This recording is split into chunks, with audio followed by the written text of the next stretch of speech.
गुरुर्ब्रह्मा गुरुर्विष्णुः गुरुर्देवो महेश्वरः गुरुः साक्षात् परब्रह्म तस्मै श्रीगुरवे नमः। वसुदेवसुतं देवं कंसचाणूरमर्दनं देवकी परमानन्दं कृष्णं वन्दे जगद्गुरुं। हरि ओं तत्सत्। हरि ओं तत्सत्। हरि ओम तत्सत। सद्गुरुनाथ भगवान की जय। चैतन्य आश्रम, आळंदी देवाची, पुणे, महाराष्ट्र, भारत। संस्थापक ब्रह्मीभूत सद्गुरु श्री अनाप महाराज। इनकी असीम कृपा से गीता अध्ययन का यह वर्ग हम लोग चला रहे हैं। आप सभी लोगों का इस वर्ग में पुनः स्वागत है। श्रीमद् भगवत गीता के इस अभ्यास में हम लोग श्लोक, अवतरणिका, पदच्छेद, शब्दार्थ, अन्वय, अन्वयार्थ और सरलार्थ इस तरीके से अध्ययन करेंगे। शुरुआत में हम लोग इस भगवत गीता की अवतरणिका देख रहे हैं। शांकर भाष्य और श्री ज्ञानेश्वरी की सहायता से यह अभ्यास हम लोग कर रहे हैं। अवतरणिका, इसमें पिछले वर्ग में हम लोगों ने जो अभ्यास देखा है उसके आगे चलेंगे। दीर्घ काल होने के कारण धर्मानुष्ठान करने वालों के अंतःकरण में काम का उद्भव होता है। यह दीर्घ काल कितना है? कृत, त्रेता और द्वापर के अंतिम समय तक। तो कृत युग में 17,28,000 वर्ष होते हैं।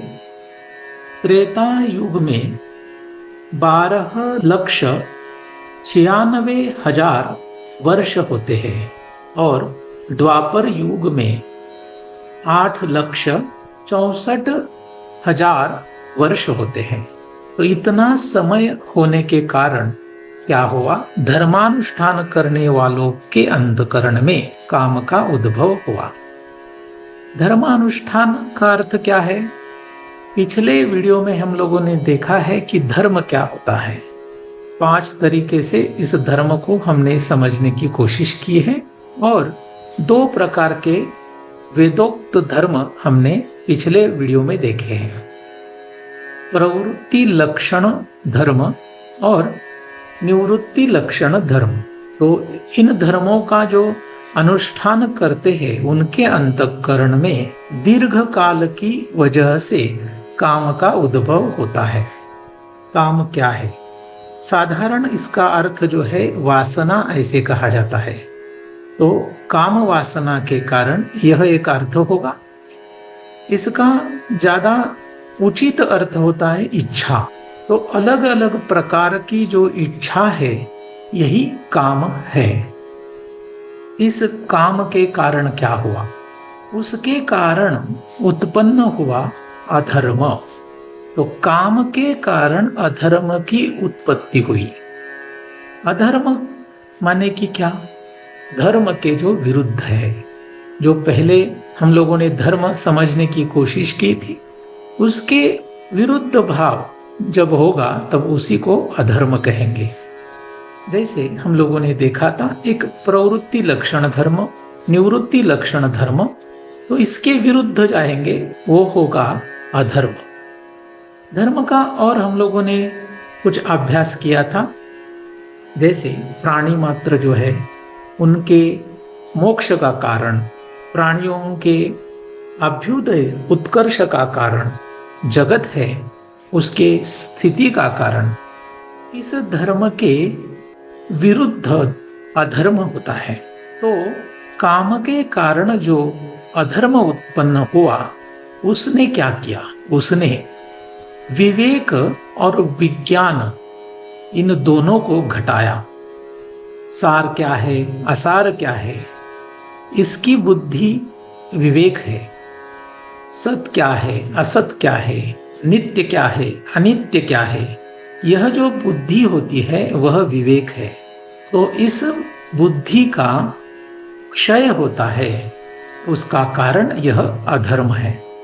विज्ञान, जो हमें ज्ञान है उसका विनिमय कैसे करें, माने कि थ्योरी और प्रैक्टिकल। तो हमने जो ज्ञान प्राप्त किया है उसको आचरण में अगर लाए तो उसी को हम विज्ञान कह सकते हैं। ज्ञान की तो वृद्धि हो जाएगी, लेकिन उसका जो विज्ञान है, उसको जो आचरण में लाना है, वह अपने आप कम होने लगेगा। हम ऐसे कह सकते हैं कि लोग बातें ज्यादा करेंगे लेकिन आचरण नहीं करेंगे, तो ऐसी स्थिति बढ़ने लगी। तो इसका अर्थ हुआ विवेक और विज्ञान को इस अधर्म ने घटाया। तो धर्म का यहाँ पर क्या हुआ, पराजय होने लगा, धर्म का क्षय होने लगा और इस अधर्म की वृद्धि होने लगी। तो ऐसी स्थिति में जगत का परिपालन करने की इच्छा रखने वाले आदिकर्ता नारायण माने कि भगवान विष्णु भूलोक के ब्रह्म अर्थात ब्राह्मणत्व का रक्षण करने के लिए वसुदेव से देवकी के उदर में अंश रूप से प्रकट हुए। यह पुराणों में प्रसिद्ध है। भगवान नारायण, इनके बारे में हम लोगों ने अवतरणिका में सबसे पहले देखा है। भूलोक का ब्राह्मणत्व क्या है, इसको थोड़ा समझना जरूरी है। ब्रह्म क्या है, भूलोक के ब्रह्म कौन है? तो साधारण रूप से हमें यह बताया जाता है कि भूलोक के ब्रह्म माने कि जो वर्ण है उनमें से जो ब्राह्मण वर्ण है, इनको ब्रह्म कहा जाता है। तो इसके बारे में अगले स्लाइड में थोड़ा सा और हम लोग डिस्कशन करेंगे। तो भूलोक के ब्रह्म ब्राह्मणत्व का रक्षण करने के लिए हमें पता है कि पुराणों में वसुदेव से देवकी के उदर में भगवान अंश रूप से प्रकट हुए। तो अंश माने कि पूरा व्यापक संपूर्ण जो भगवान का स्वरूप है वह नहीं, उसका अंश रूप यहाँ पर प्रकट हुआ। तो अंश रूप में प्रकट होने के कारण स्वस्वरूप का क्षय हुआ ऐसा अर्थ नहीं होता है।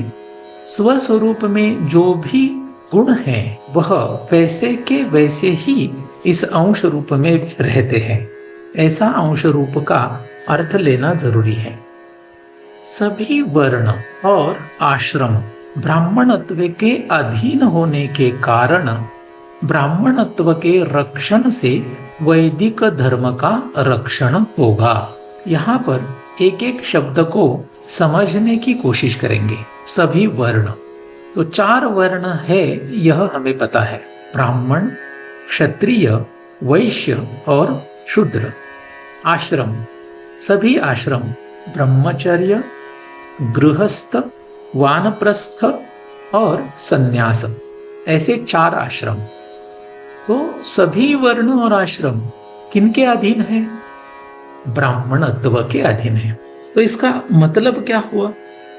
इसका मतलब हुआ ब्राह्मणत्व यह अलग है। ब्राह्मणत्व किसका है? भूलोक के ब्राह्मण का।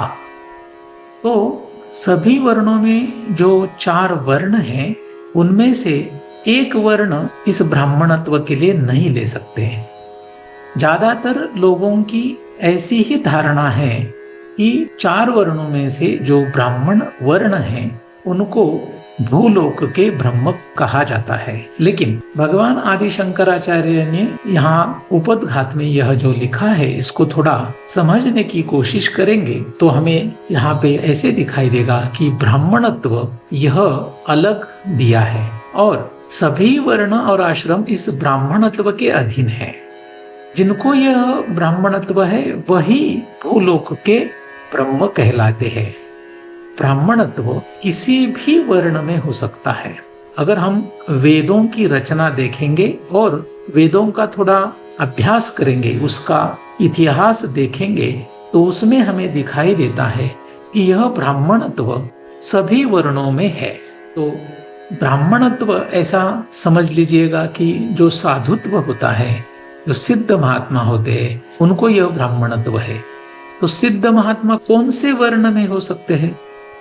अगर वेदकालीन हम लोग इतिहास देखेंगे तो यह ब्राह्मणत्व, यह साधुत्व, यह सिद्ध दशा ब्राह्मण वर्ण में भी दिखाई देती है, क्षत्रिय में भी दिखाई देती है, वैश्य में लोगों में भी दिखाई देती है और शूद्र लोगों में भी दिखाई देती है, पुरुष में भी दिखाई देती है और स्त्री वर्ग में भी दिखाई देती है।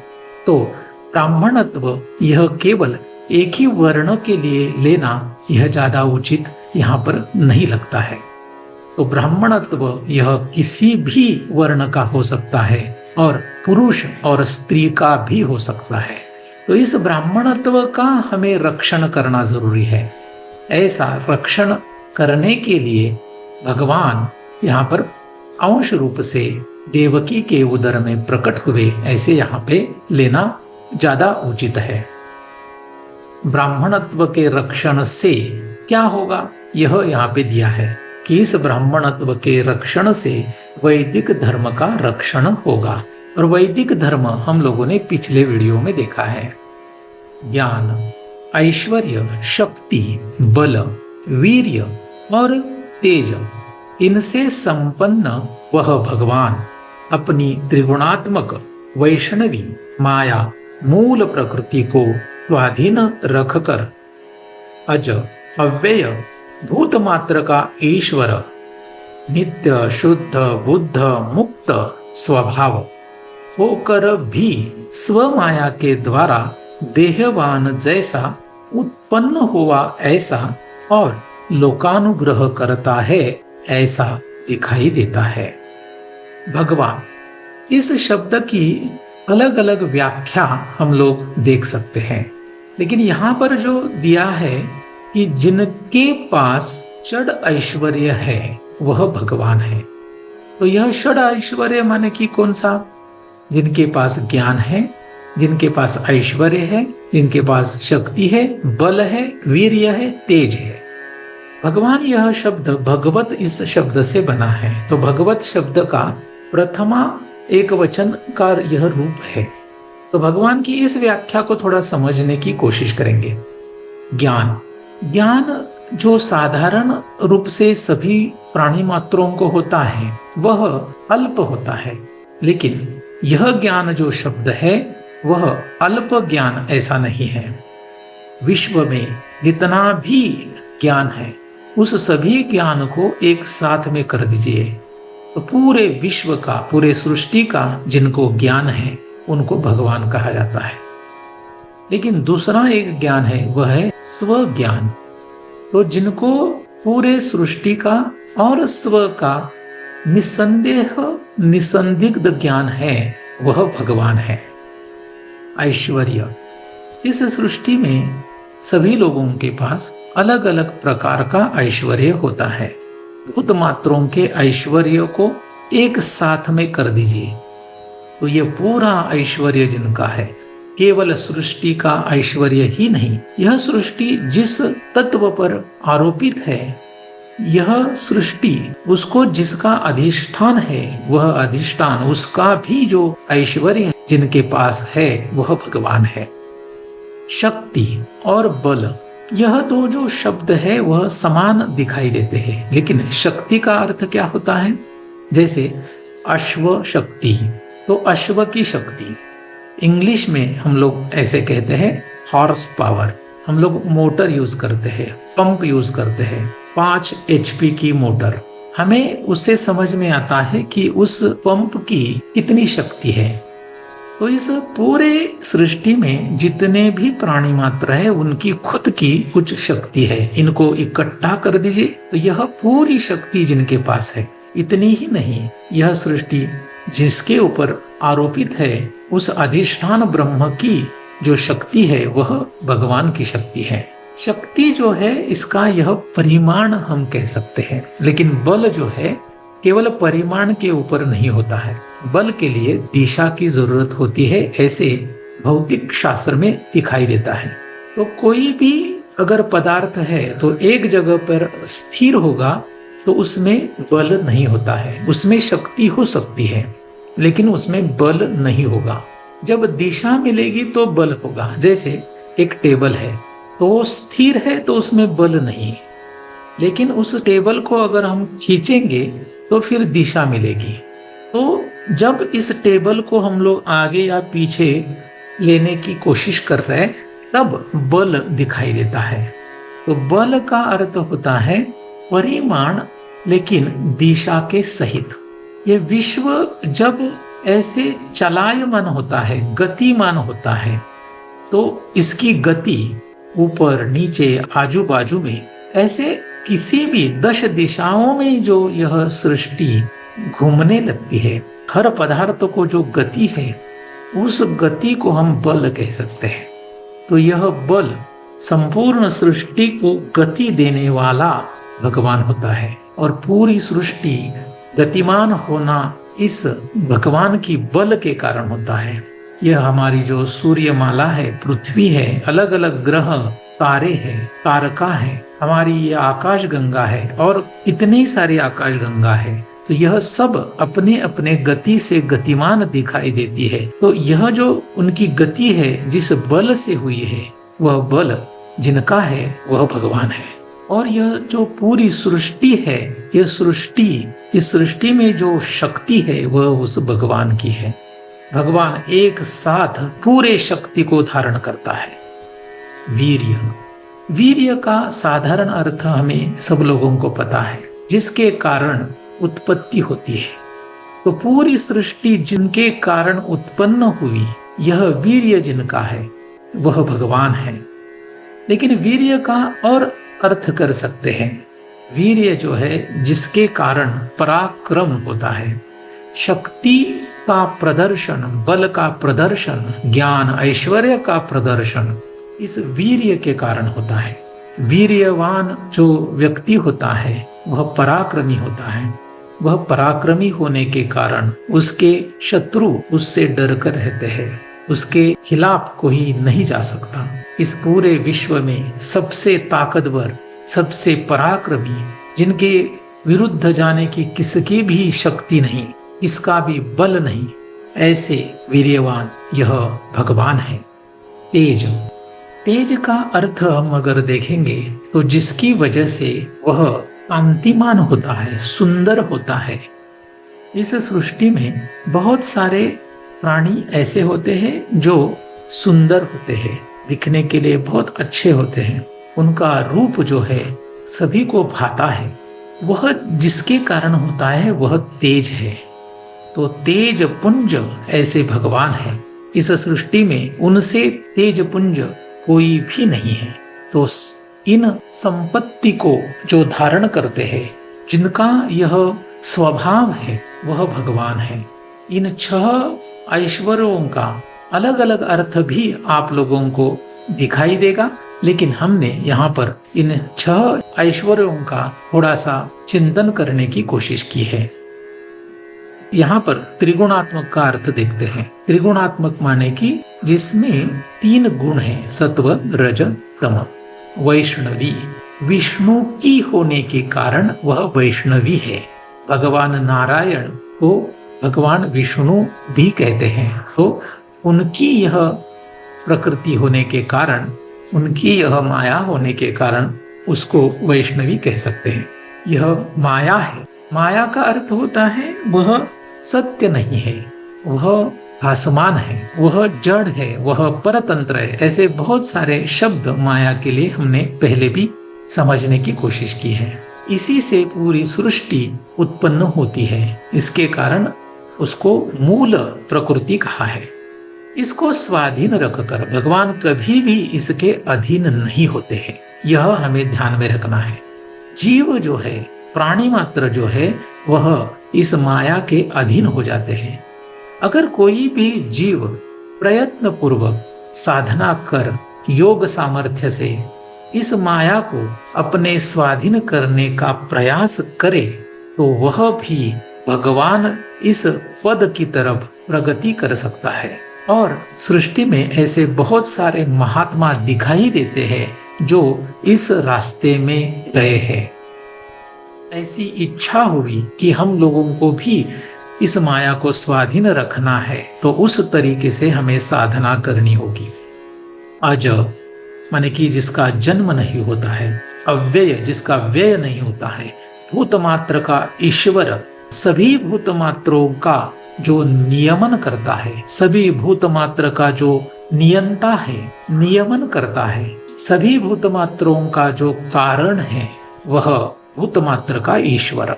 वर्तमान काल, भूतकाल और भविष्य काल में जो है वह नित्य है, वह शुद्ध है, उसमें अशुद्धता नहीं, वह बुद्ध है, उसमें जड़त्व नहीं है, वह मुक्त है, उसको कोई भी बंधन नहीं, और यह सभी उसके स्वभाव है। स्वभाव का अर्थ होता है कि उसमें वह हमेशा रहेंगे, कभी है कभी नहीं है ऐसा नहीं, उसमें न्यूनता है ऐसा नहीं, वह संपूर्ण है।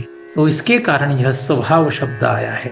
तो ऐसा होकर भी वह स्वमाया के द्वारा, स्वमाया का अर्थ होता है वह किसी और माया से देहवान हुआ नहीं है। अगर वह स्व माया नहीं कहेंगे तो वो पर माया हो जाएगी, और पर माने कि उसको नियंत्रित करने वाला कोई दूसरा होगा ऐसे लग सकता है, लेकिन ऐसा नहीं है। वह स्व माया है, उसकी खुद की माया है। स्व माया के द्वारा देहवान जैसा, वो देहवान जैसा माने कि देहवान नहीं है लेकिन देहवान लगता है। उत्पन्न हुआ ऐसा, उत्पन्न हुआ नहीं है लेकिन उत्पन्न हुआ है ऐसे लगता है। और लोकानुग्रह वह करता नहीं लेकिन करता है ऐसे दिखाई देता है। लोकानुग्रह का अर्थ क्या कर सकते हैं? पिछले वीडियो में हमने जो देखा, प्रवृत्ति लक्षण रूप, निवृत्ति लक्षण रूप जो धर्म है उसका आचरण, उसके लिए जो सभी प्राणी मात्र के ऊपर अनुग्रह करता है। दूसरा एक अर्थ कर सकते हैं, जो निश्रेयस मोक्ष है उसकी प्राप्ति के लिए, और जो प्राणी मात्र का अभ्युदय है उसके लिए, और यह जो जगत है उसकी स्थिति के लिए जो अनुग्रह करेगा वह भगवान है। इस तरीके से हम लोग सोच सकते हैं। तो आज के लिए बस इतना ही। पुंडलीक वरदा हरि विठ्ठल श्री ज्ञानदेव तुकाराम पंढरीनाथ भगवान की जय। माऊली ज्ञानेश्वर महाराज की जय। जगत गुरु तुकाराम महाराज की जय। सद्गुरुनाथ भगवान की जय।